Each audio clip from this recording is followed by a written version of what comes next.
Welcome to Eye on the Illini. This is Mike Cagley with Marcus Griffin, Kedrick Prince. We will be joined later on, we're hopeful, by Brad Sturdy. Uh, guys, I got to be honest with you. That's a decent, they're small, but that's a decent Indiana team. And Illinois made that into a boring game by just being bigger and better at what they do. Ked, what are your thoughts? Well, my initial thoughts right away. I mean, let's give Illinois credit. I mean, with a big 71-51 win today, like home game, a home win that they desperately needed. That was a good bounce back performance. You had a really good outstanding performance from David Merkovic today with 25 points, and Keaton Wagner 18 points. It was a quiet 18, and I feel bad about his assist, fellas. I mean, his assist numbers were down today because he threw the ball to guys that just weren't making shots. I mean, there was a sequence where he threw the ball to Tomislav once, to David once, and I forget who the other player was, and three consecutive misses. But overall, it was a great performance by Illinois because you had to have this win to stay in the race. There's no way Michigan is going to lose 2 or 3 games. Great performance by Wilkinson from Indiana as well, who finished with 21. Illinois was lucky.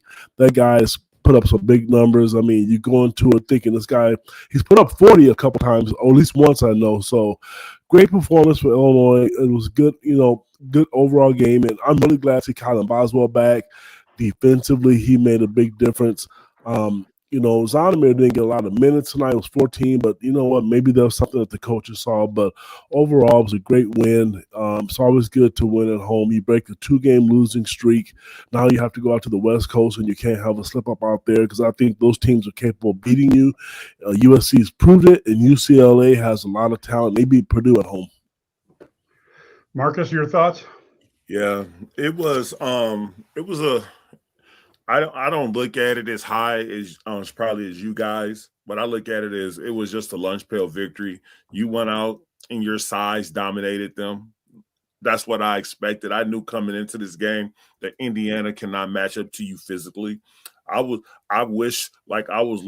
to see David on the block, like he is exploiting the mismatch. I love to Yep. see that. Like I say all the time, I wish that we would do that more because the guys are so efficient. And when you get to shoot over 6'5" all the time because a little guard is switching over on you, I would love that opportunity. It was good to see Bam Bam back in the lineup. I'm glad that now he could get his feet wet, getting back into the swing of things. But yeah, I just think it was a solid victory. My expectations is that I go into every home game expecting Illinois to win. I don't care who they play. I expect them to win. If you're trying to do the things that they're trying to do, you have to win at home. Yeah. You just got to. And so there's nothing else to it. Nothing happened in this game that changed my thought process at all. Yeah, no, that's fair. Let's go into the stats just because I know folks like that. If you're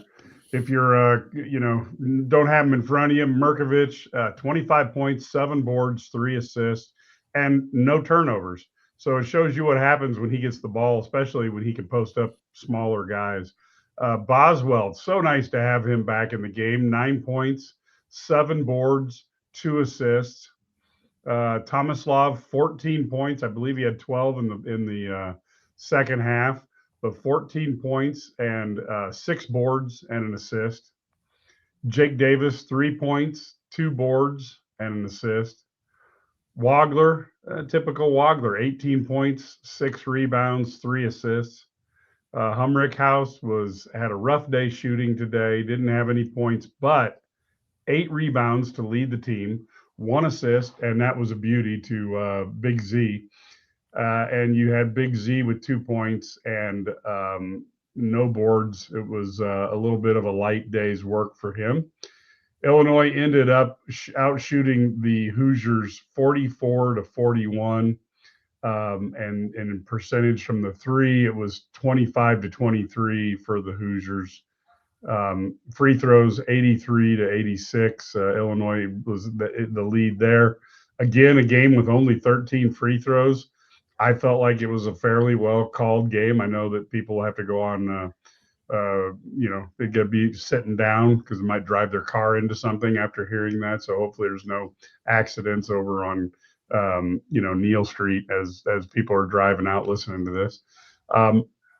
Standpoint of turnovers, 9-2. Illinois only had 2 points off of turnovers, 14-2 for the Illini. That certainly helps your win.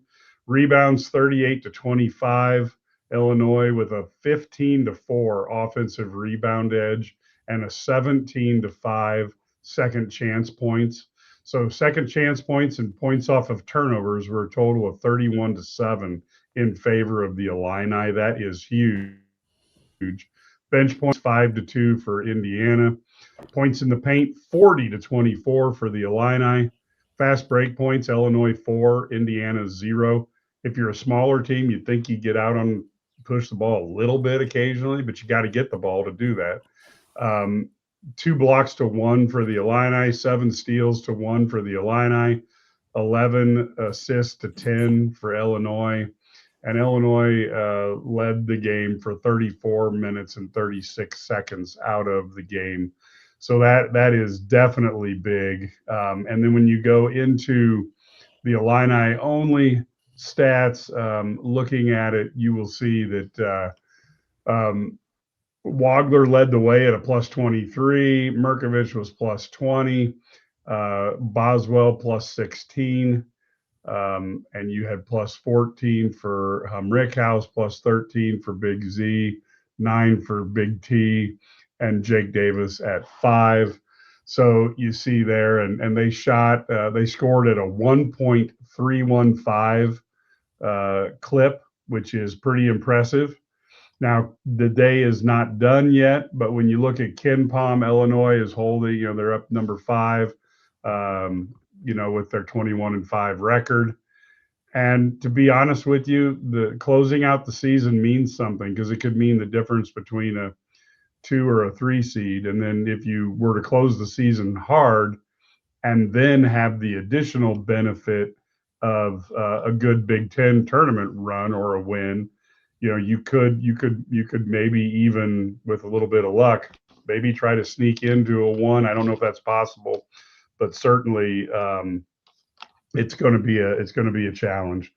So other than that, I think it was, like I said, I think those statistically, there wasn't anything else that really jumped out at me from that standpoint. I'm going to ask one thing though, guys. One of the things that I was told, that people have asked me about was, they're like, I can't believe the fouls that don't get called for Wagler that do get called for other guards.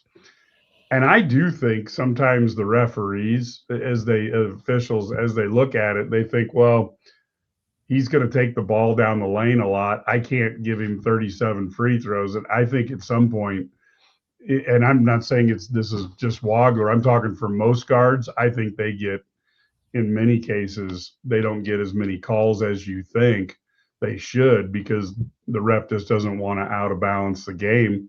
And I think the same thing could be said for the big centers. I thought Kofi and even Edey got fouled to the point where they're like, well, we're not going to give them a foul every time they throw the ball inside. Now, Ked, you've obviously coached for a while, and then Marcus obviously is a Illini legend. I'd like you guys to give me your thoughts on that.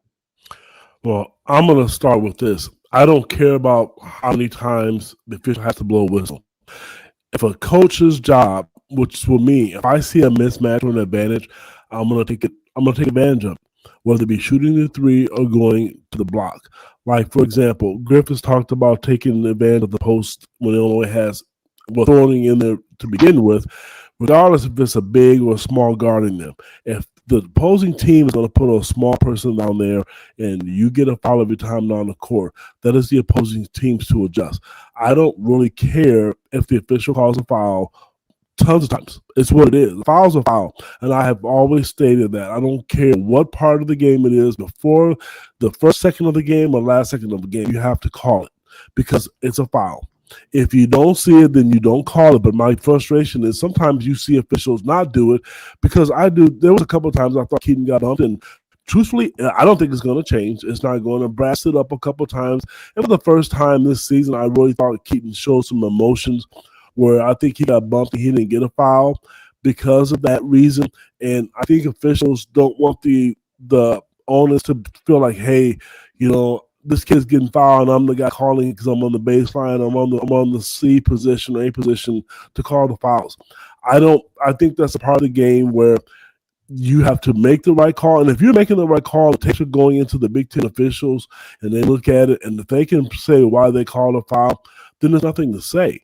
Like, there was one today, you talk about Ken Wagler, there was a foul today. They called on, I don't know who got it, Jake Davis or Kylan Boswell. They didn't touch a jersey, and there was a foul. And I just thought, what did you see? Why did you call that? It didn't affect the game, but it was a clean play. But then to your point, on the other end, Keaton gets bumped and they don't call it. So I can't figure it out.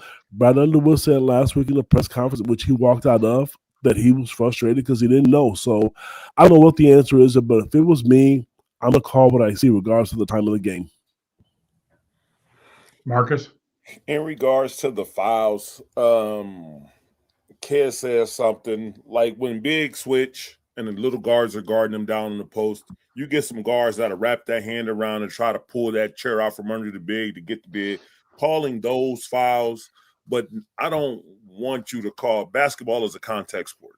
Let's be honest. You can call a foul every play down the floor. Every time down the floor, you can call a foul. It has to be, what is that defender doing to get that foul? If he's bumping, like if he's bumping with his chest but not putting his hands on, don't call those fouls.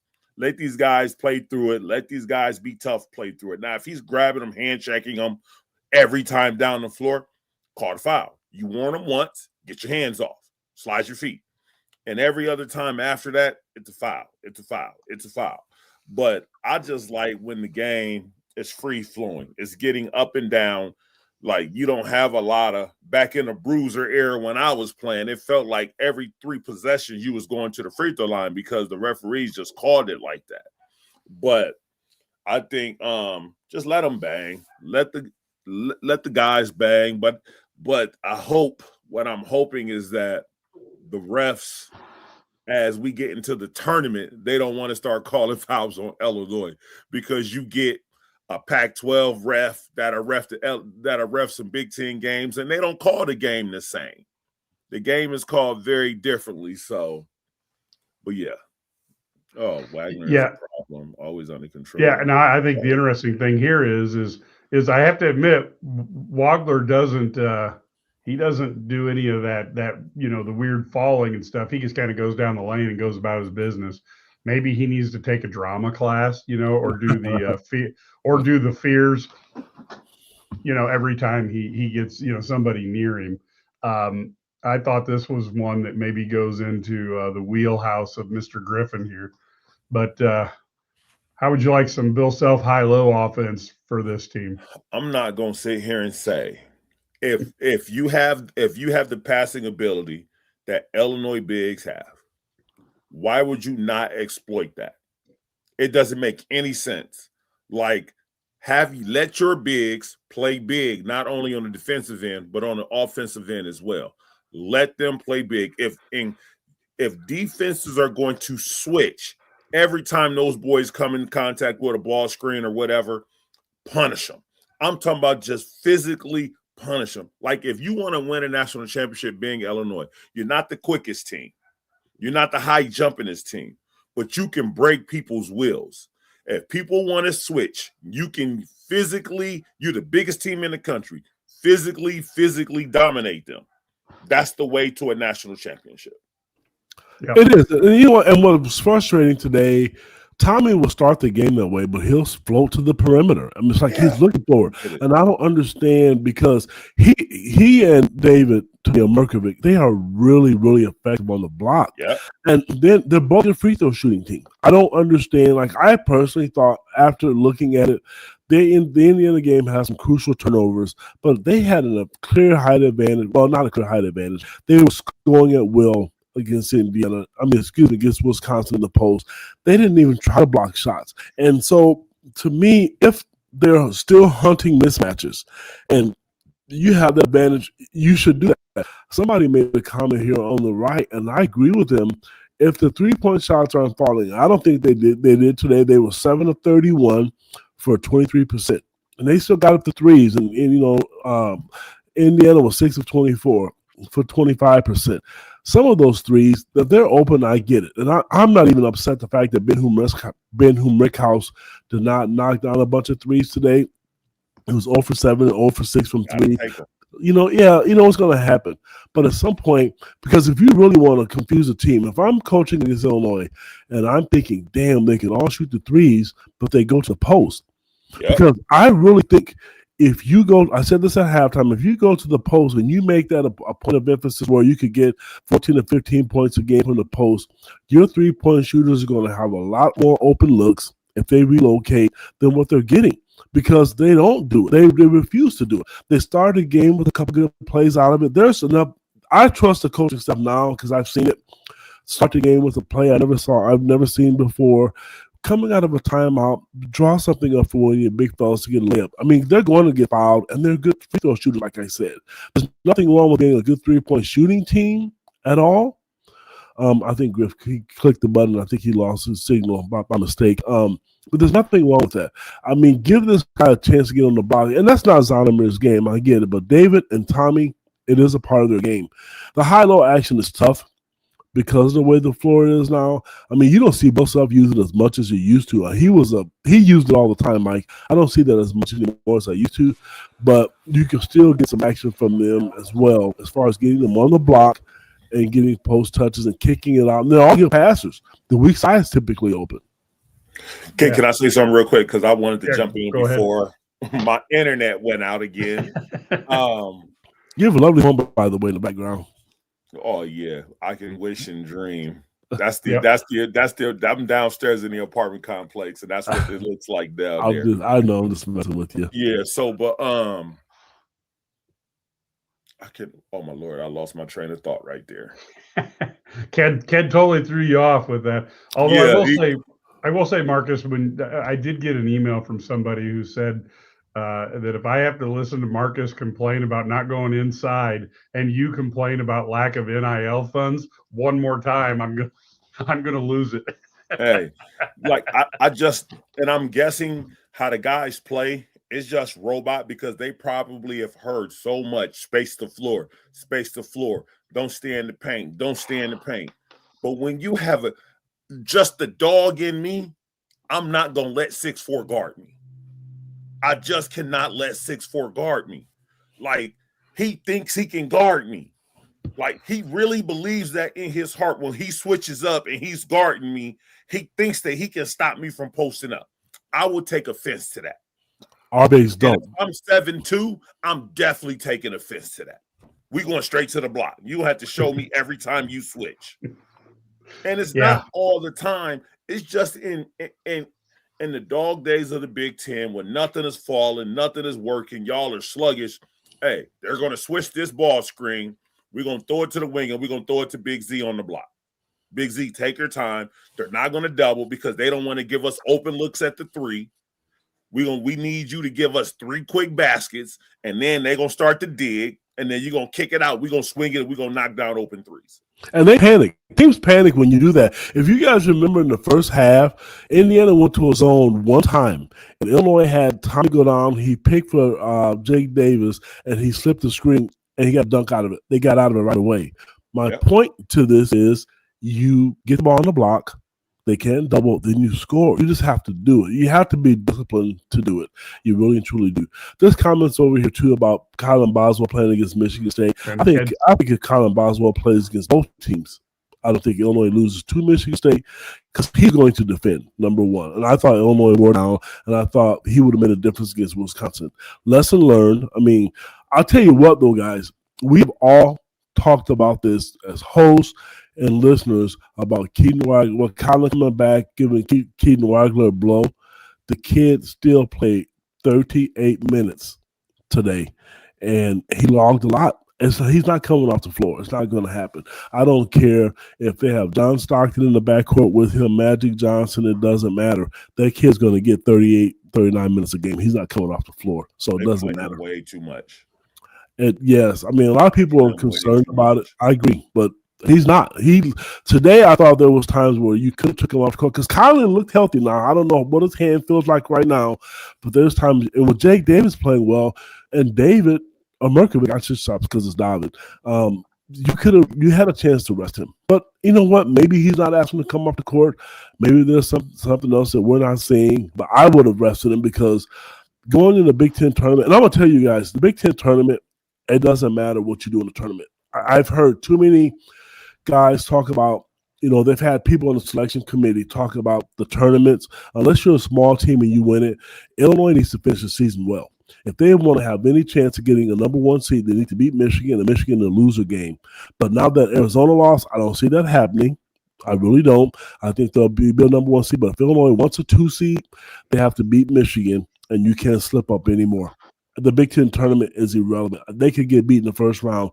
I've heard too many selection committee guys say the tournament is irrelevant. Think about it. When teams go to the championship games, the brackets are out in, 30 seconds Already after? out, yeah. Yes. So I just don't think you want to lose my personal opinion is you want to win that first game, and then I think you're pretty much cruising. Let me ask y'all guys a question. Like, would y'all prefer Illinois to get, because if Illinois gets the 1 seed, they're going to get the 4th 1 seed. Or would you want, they're going to get the 4th 1 seed, or I would rather Illinois be like the top 2 seed over a 4-1 seed. Because if you the 4-1 seed, do you know the headache that you're going to have in your area over being the top 2 seed? What do y'all think about that? I would agree with that. And I would think, Griff, I'm going to tell you, me personally, there are 2 or 3 teams out there that I don't think Illinois matches up well with, and that could possibly be 2 seeds. I just don't. And Illinois is a great offensive team, and this is my personal opinion. I do not want to see Houston. Nope. I do not want to see Iowa State, because those teams to me they're athletically, and even UConn. And UConn's not the same team. UConn, I agree with you. I don't want to see Alabama. You know what? And and I tell you what, I would want to play them again. Keaton Wagler was, a nobody then. That's probably shouldn't say that, but he was not on the scene. And Illinois only lost by 4 points, and Alabama played a great game. I don't want to see a very, very athletic team and a team that can just shoot the lights out like Wisconsin. If Wisconsin played Michigan right now, as hard as they are again, they beat them again. They dismantled Michigan State again. So teams like that, to me, are kind of teams that you just don't match up well with.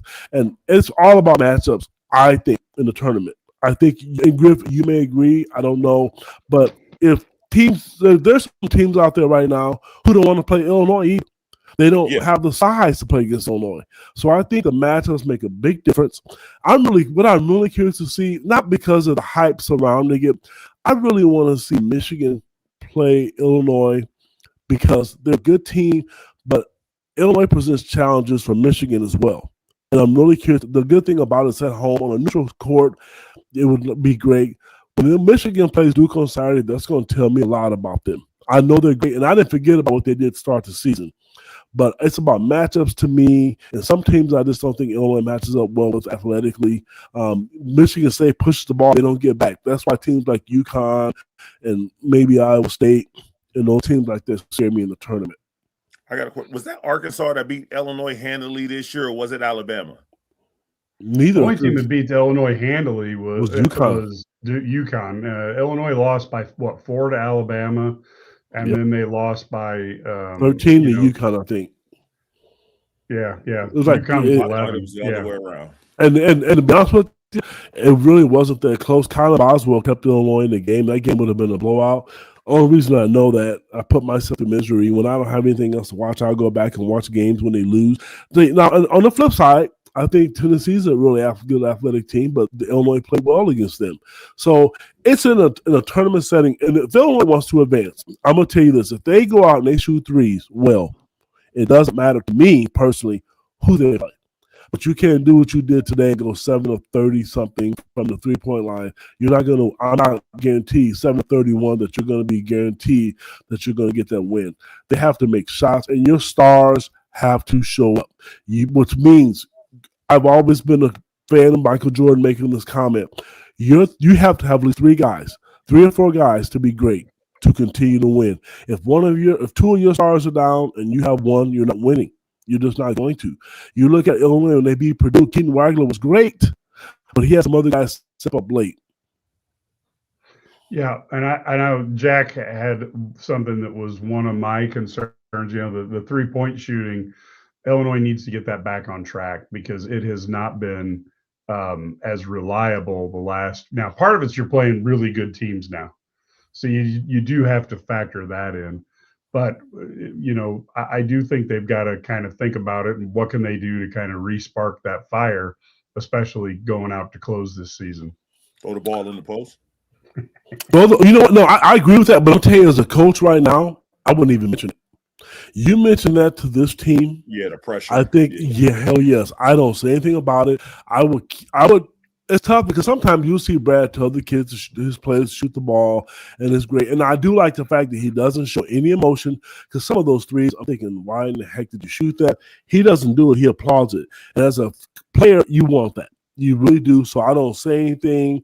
I don't even bring up the fact that the 731. You got people like us on the podcast. Yes, I agree. Throw the ball in the post. But you can't be one-dimensional. You have to have other ways.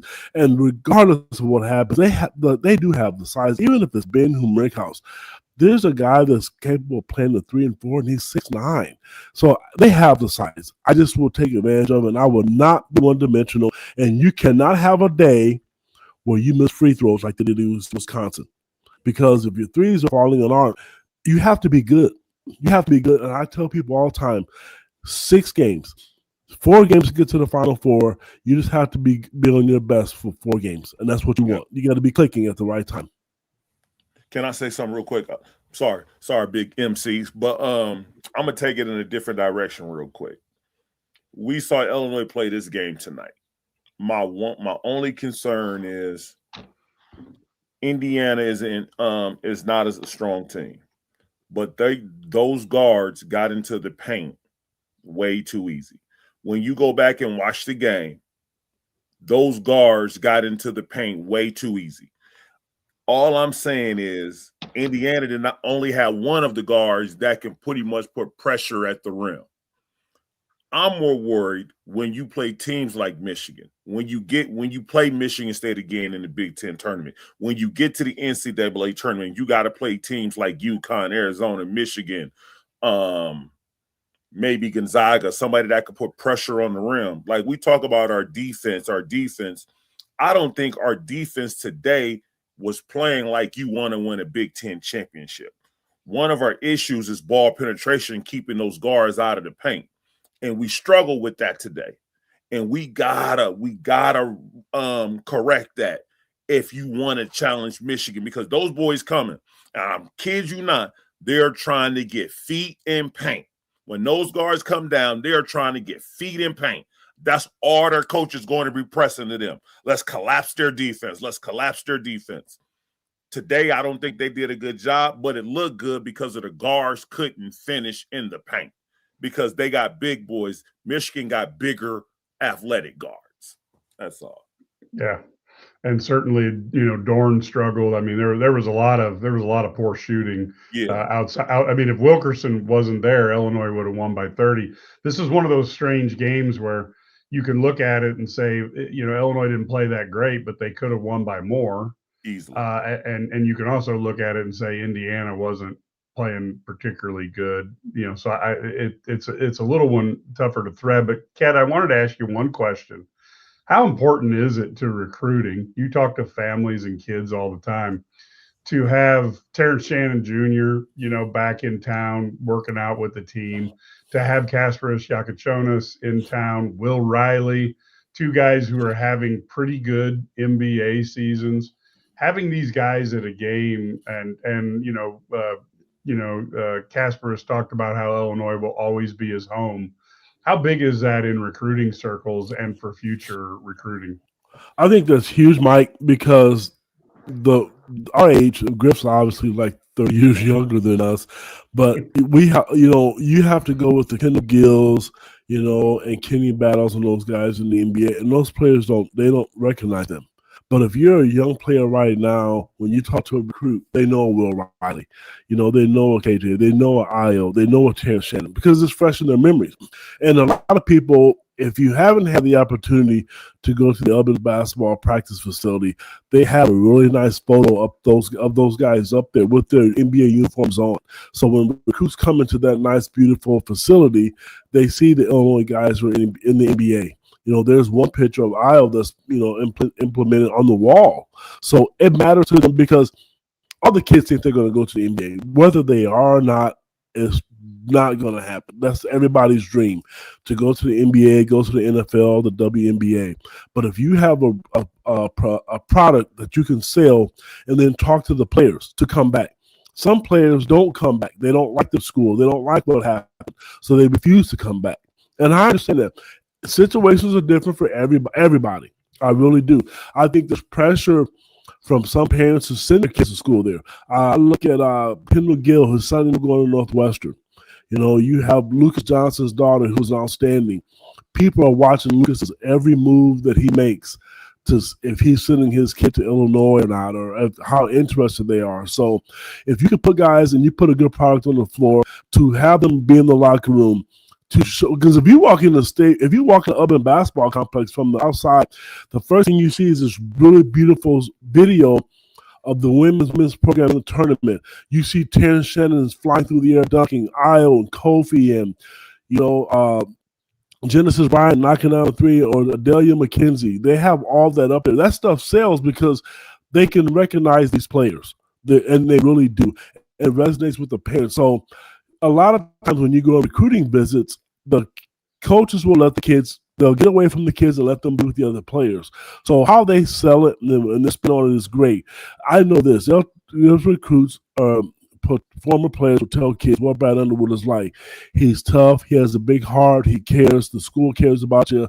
Has a huge fan base. They'll follow you. I had a guy text me during the game telling me he's going out to Los Angeles and, you know, to make sure he watches the game. And the fans will travel. So recruiting is the lifeblood of every program, I think. And if you can continue to build, and it's easier now. It is a lot easier. Anybody listening to this, it's not easy, but Illinois doesn't have to go out there and sell smoke screens and say, hey, when Brad Underwood first got there, this is what I want to do. You're going to win 20 games. You're going to get in the tournament. You're going to be on the big stage on TV all the time. They take care of their players financially, I guess, if that's what you want to say. And you're going to have a chance to play in the NBA if you do what you're supposed to do. Keaton Wagler is a great candidate to say, hey, this is why you come to school here. We're talking about this kid getting minutes and he can't come off the floor, and they're still showcasing him. So it's a great sale. And it's on national TV as well. So I love it. And you got guys like Marcus Griffin here on the podcast with us. This guy is busy. We understand it, Griffin. We love having you on. But I think that stuff matters because they give back to the schools. I mean, guys that come back to the games. I think that stuff's great. Yeah. Any other thoughts, Marcus? I know everything he said is very important. It's just that you can, like, when you can see and touch players, especially in this social media era, it just goes a long way. And as much as you can have those guys, even if parents remember us, like you got some Illinois parents that wanted their kids to go to Illinois forever, and they remember the history of Illinois, and they just like that. They want to see if it's a family environment. Do you have all the old school players? Are they welcome? And it's just a plus when you can have all of that at your school and continue in that family, because some parents look at, okay, how are you going to treat my kid after he's gone? Like, it's not just about right now. It's about 10 years down the road. Is he going to be welcome? How are you treating the other former players as well? So it can only bolster your university with recruits. Yeah. And Ked, were there any recruits there today that fans might want to know a little about while we're on the recruiting subject? Yeah, you had a couple of guys that have already committed. Ethan Brown, a 6'4" shooting guard from Roland, Missouri. I want to tell you, I had a chance to talk to him a couple of weeks ago, and his story is, you know, I'm not going to give you everything because we want you to be members of Illini, guys, but his story is a lot like Ken Wagler's, and he pays attention to it. a kid that are not highly recruited. A lot of people don't know about because he's from a small town in Roland, Missouri. He doesn't play on the biggest AAU circuit, but he is having an outstanding year. This kid's putting up 25, 26 a game against the top competition in the state of Missouri. He told me he has a chip on his shoulder, which I love because players like that, they come in with an edge and they want to prove everybody wrong. He's there. He told me a couple weeks ago he was coming to this game. Another kid that's there is, from what I was told, is another commit, Quentin Kitt from Griff's area, from East Peoria. Yep. This kid put up 39 points yesterday. 39 against Metamora, and 23 of those came in the second half. And he's a 2027. Ethan Brown's a 2026. So this is what I'm talking about. As far as recruits committing to Illinois early, they believe in it, and they want to be there. They want to get that scholarship because there's only so many to go around. Then you have an outstanding guard named Jackson Davis, who everybody wants. And this kid is special to me personally because most of the top players in the state now, or any state, not just Illinois, they go to prep school. This kid is still here. A 6'1" point guard from Gurney, Illinois. I'm sure most of you remember who was from Gurney, Illinois. If you don't remember, I'm not going to tell you. Dig it up because you should know. I will give you a hint. He scored 40 points in the game once as well. Big-time basketball recruit who's getting looked at by Arizona State, Indiana, Iowa, Purdue as well. Another good shooter was on campus. Cole Cagley, 2028 guard. I was from Naperville, Illinois.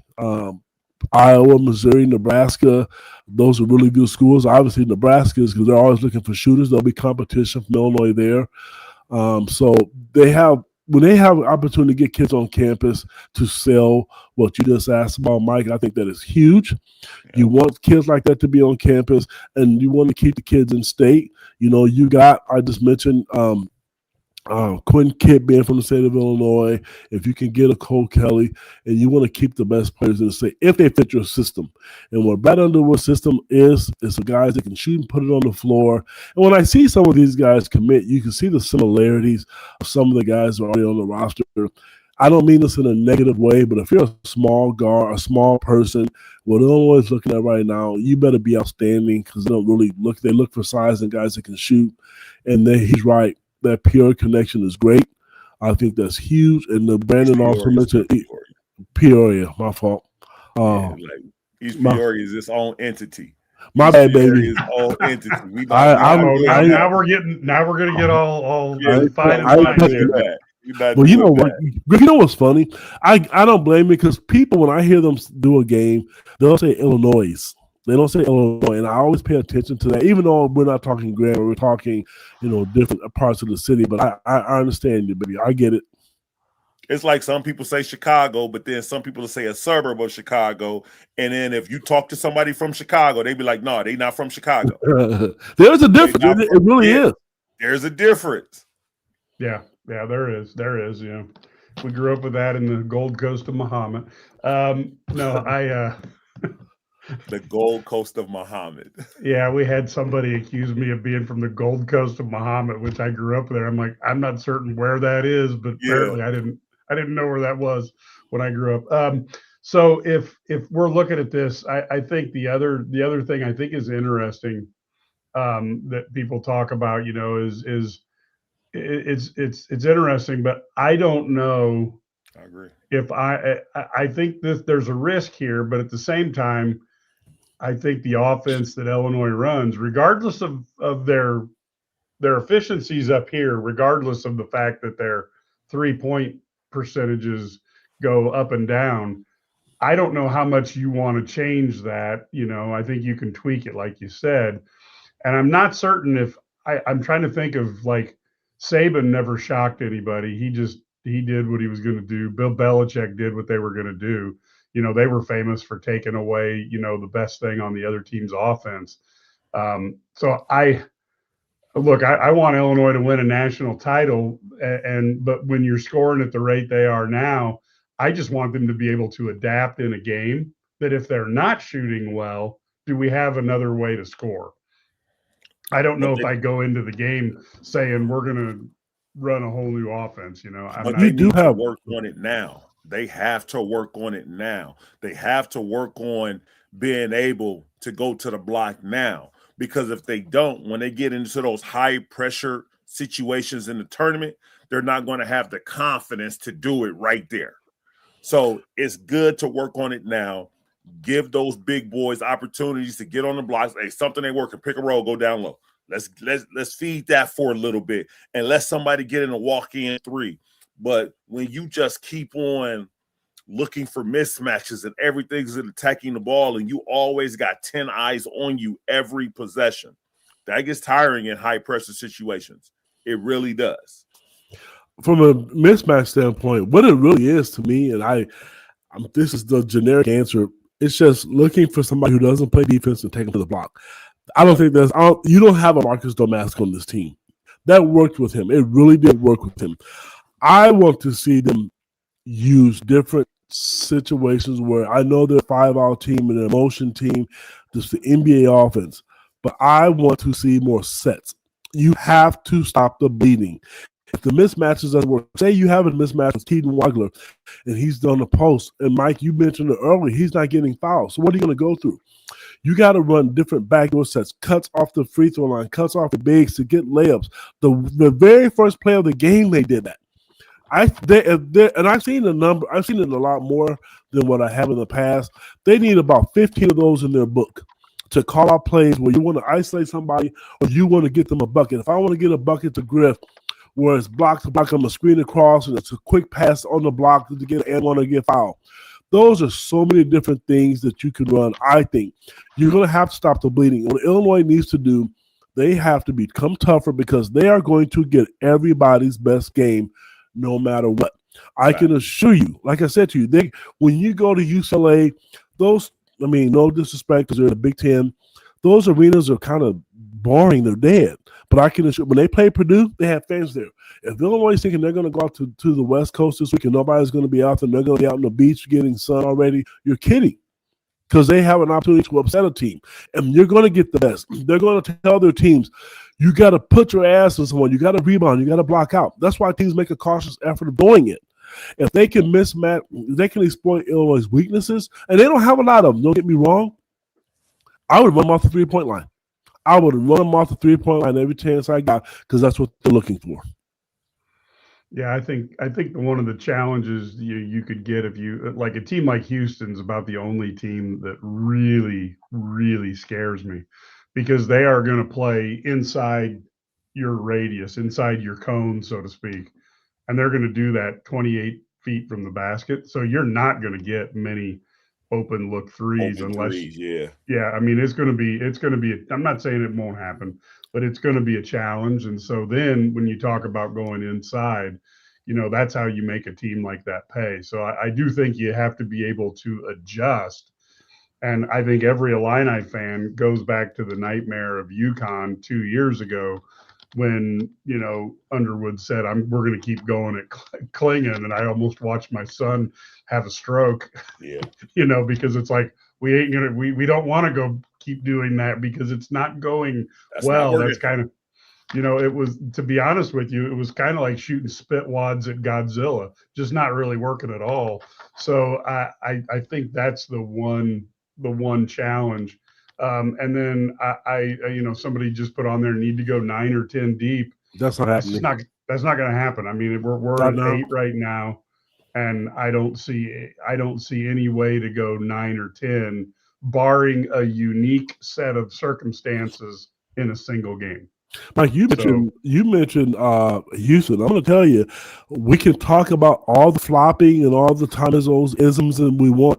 Michigan State's another team that could cause Illinois problems. They're athletic. They push the ball down, and Illinois knew they were going to do it. Those are teams, and you're going to get those teams in the Sweet 16, the Final 8. When you get to the Final 8, you're playing somebody really good. The only thing you can hope for is a Cinderella team. And I'm going to tell you guys, since NIL has become a big deal, you don't see them as much anymore.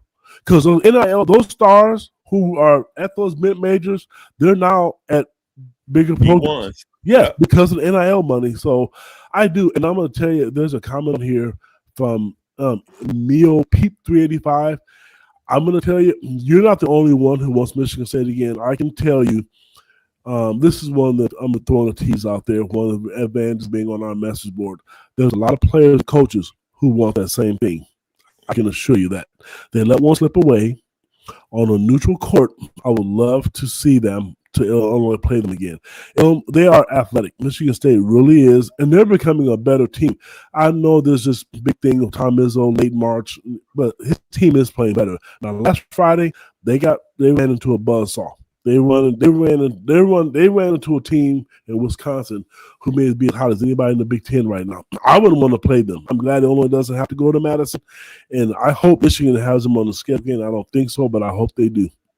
Well, I will tell you, though, the other thing about Michigan State and Graham Couch, who's covered them for years, and he's been on Eye on the Illini before, he made a comment that basically this is a very athletic and very good defensive Izzo team. But since they have had a team good enough in scoring to make noise in the tournament. And I do think that is a valid concern if you're a Michigan State fan, that just like Illinois, you concerned about them dealing with an athletic team. You know, each team's got their weakness. I just don't think Michigan State can score that well, and that's going to be their challenge because they're not going to get. Yeah, they can't shoot, and they're not going to get the calls in the tournament. They're not going to get the calls at the tournament like you would get. I wouldn't be so sure of that. Tom Izzo has made a reputation. I wouldn't be so sure of that. I'm sorry. I'm not being negative, but I don't know because he has a way with officials, and I think he's won enough, and I think he's going to be in the Hall of Fame.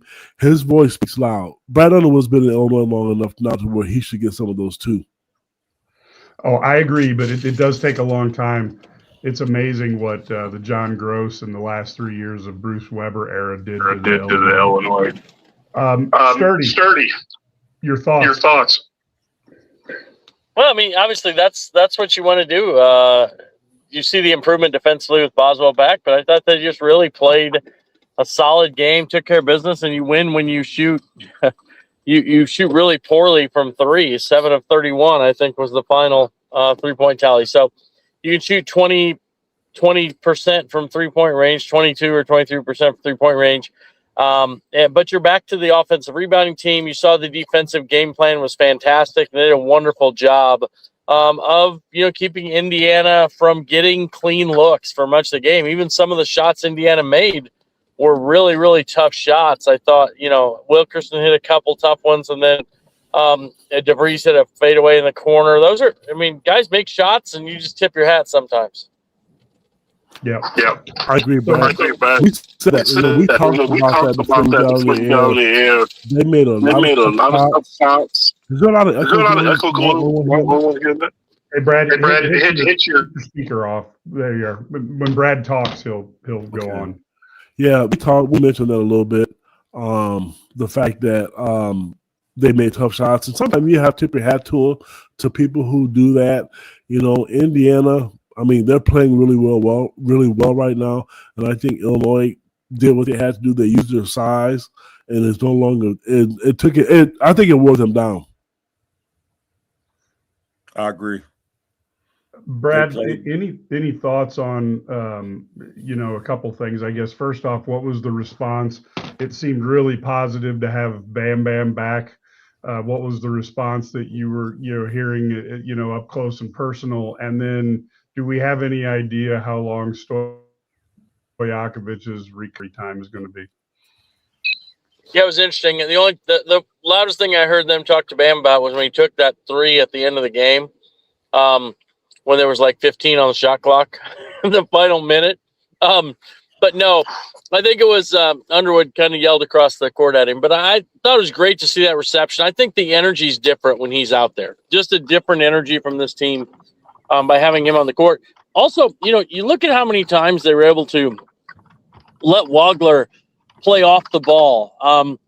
They ran some actions that really were a little bit different because they had Boswell at the top and allows him. It takes so much pressure off Keaton and also, takes away some of the fatigue that he can get when he has the ball the entire game. So it was huge having him back. I think the team response was fantastic. And everybody was excited about that. So I think that's really good. Also having I think there was so much energy when you have all those recruits in the building, some of the best recruits in 26, 27, 28, not only in the state, but outside the state. And then you bring in, 3 former NBA players and another former players in the G League, and they're all hanging out in the locker room afterwards. And that's just fantastic. The energy was great. And this was definitely a great performance from Illinois. From the standpoint of recruiting, how we talked about this a little bit, want to get your input. How big is it to have returning NBA players there, and what effect did you see on maybe some of the guys who were watching? It's pretty cool, especially post game locker room when you've got your current players, one of them who's a projected lottery pick, plus you've got 2 guys who are rookies in the NBA, plus you've got another guy who's in his 3rd year. It's pretty impressive when you go in that locker room. I think it was really cool. The other thing was Terrence Shannon practicing with the Illini on the scout team. He took the role of Wilkerson for the last couple of days, so Kylan Boswell guarded him, and then he had to guard. He guarded Boswell last couple of days. So I think that was cool too. With Terrence on the break from the NBA. So I thought that was awful neat to see a guy come and give back like that. That's pretty special. And if you're a recruit and you're coming there, you probably feel pretty good about that program as a path to get to the next level. Good. And anything come up in the post-game conference that was interesting when you were in there talking to coaches and players? Well, Brad, let me ask you before you answer that question. I don't know what everybody saw last week about the Orange Crush, and I saw Brad Underwood comment about the Orange Crush. If you don't mind, would you share what you saw and what Coach Underwood said? Because I think they got a bad rap this week, and I saw he commented on that during the press conference. Yeah, it was funny. He actually said he hadn't seen all the stuff. There were just some things on Twitter talking about how the Crush wasn't as good as it used to be, and we've seen people mention that. And I thought, and I think everybody has this happen. This is like saying Illinois wasn't as good as they were a month ago because they didn't play well against Wisconsin. I think, everybody has days maybe they're not as loud or not as into the game, for whatever reason. But I thought the Crush was fantastic today. Brad just basically said, I didn't know. I think they're great.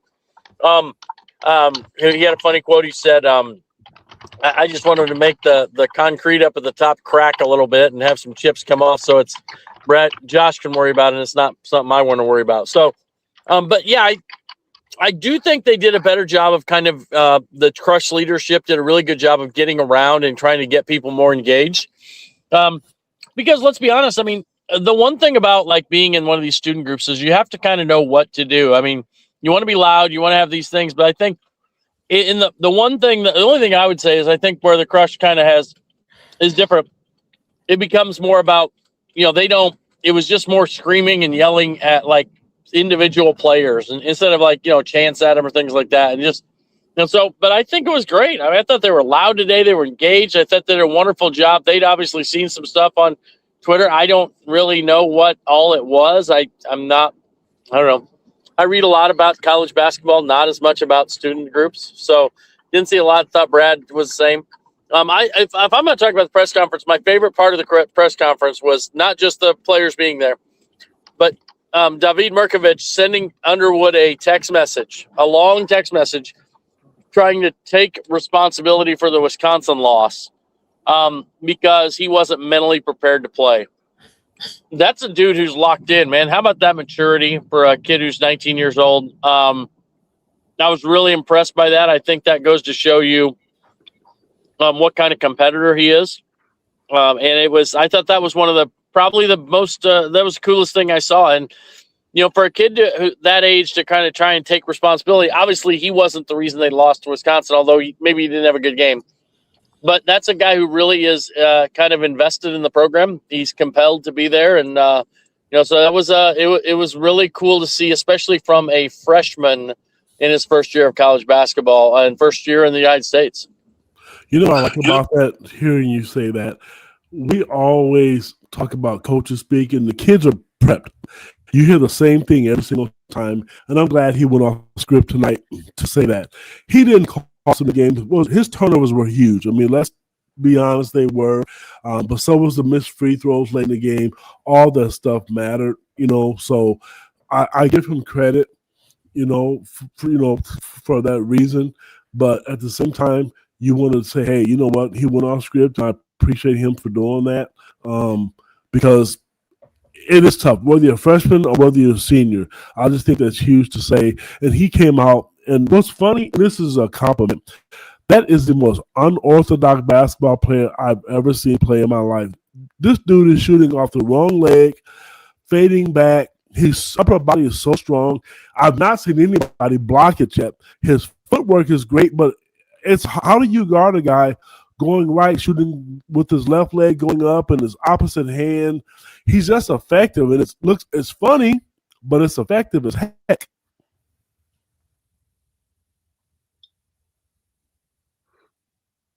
Brad, you had to get your volume back on. No, I agree with Ted. I mean, it's a different. He's obviously different, but he's so efficient. He and Weigler to have two freshmen that are that efficient is really stunning. You don't see that very often in college basketball. Even last year with KJ and Will, they're really good freshmen. Had some really highlights, but these guys have been a little bit more consistent this year. And those guys both went in the first round, and yet you're probably like saying this pair of freshmen is better, which is really kind of shocking when you think about it from that perspective. So I thought it was really good. The other thing I thought was interesting, I thought their defense, it wasn't just Boswell. Boswell adds the bite, but their execution defensively, they didn't lose guys. They didn't lose. I think there was only one time, where they really kind of lost Wilkerson badly, and he got wide open. But ball moved side to side, and they made a bunch of passes before that happened. But the one thing I'll say is when you make it really, really hard on a guy to score, and he has to keep shooting tough shots, sometimes then he misses the open ones just because it's hard. It's hard to get in the rhythm. When you're not getting shots for a long time, and then you don't get clean looks and you're shooting it, then you tend to miss those open ones. You're a little sped up, whatever. And I think that's what happened to him when he missed that wide open one. And they made Indiana play through their center, who's scoring, 7 points a game or something like that. I mean, he basically was what they played through down the stretch. It was like, first of all, I was wondering why. And the second part was like, maybe it's just the Illinois defense put them in that deficit. So, yeah, the game plan was fantastic. The execution from these guys, being locked in was really impressive. Yeah, it was a workmanlike, effectiveness from the Illini there. Any other thoughts, Brad, as we're getting on the hour mark that you wanted to get to us before we try to wrap this up for Illini fans? Yeah, that was interesting. Brad mentioned possibly with Andre not even going to California if he needs treatment to get his ankle better and so forth. I thought that was intriguing, and I don't know that that'll happen, but obviously they want to get him back in practice as soon as possible, and they'll leave I think they leave Monday night actually to go to the West Coast. I think they're leaving Monday night. Maybe it's Tuesday early morning, but I think it's Monday night. It is Monday. Yeah. So obviously that's an interesting way that the way he said that. So I don't know where he's at. It sounds like it's with a high ankle sprain, you never know how long it's going to take to heal. It is what it is. But if getting Boswell back really makes it, you still want Stojakovic around, but it makes it less of a like an emergency, because now you at least have some guys that can then play, and you have some a little bit of depth, front court and back court. Guy coming off the bench, so you have options that you didn't have obviously against Wisconsin on Tuesday. Yeah, it makes a big difference. Ked, your final thoughts? We talked about the recruits being there. I love that part of it. I didn't want to see Illinois lose 3 games in a row. Indiana's looking for another big signature win. Illinois did what they had to do. They opposed their will on Indiana. I am concerned, me personally, I can't speak for the three of you, but Andre, it's time to be healthy now. You want to go into the season playing your best basketball with your best players. I thought Kylan looked good coming back today. Let's not overlook that. And I thought it was a great team win, and all the negative things that people saying about the Orange Crush, I don't like that. I think those kids are great. I know all the coaches love when they come out and support their team. You take any win in the Big Ten. It used to be, all of you remember, you used to beat up on teams and you were going to win 30, 40 points. You have to bring it every day now. Everybody is good now. I mean, Northwestern just gave Michigan a game. They were up by 16 the other day. So you have to play well every night, and it's hard. You may not have your best, but you have to find a way to win. And I thought Illinois did that today. Indiana made it tough.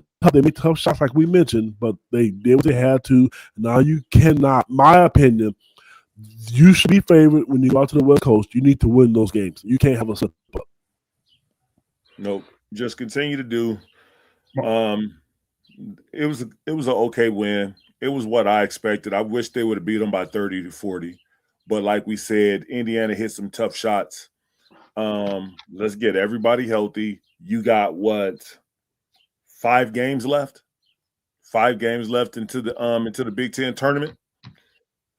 Let's go 5-0. Let's go 5-0, 4-1. That Michigan game is going to be tough, but guess what I said earlier? You at home, let's knock it out.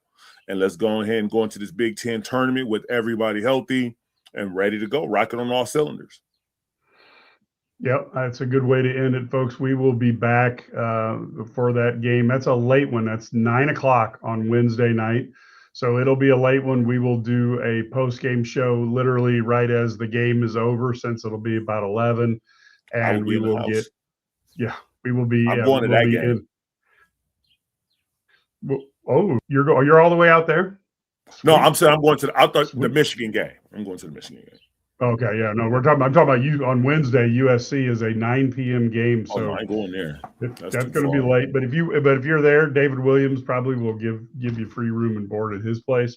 But yeah, we're needing to. We'll be on then, so please go ahead and join us then. Until next time, folks. Go Illini.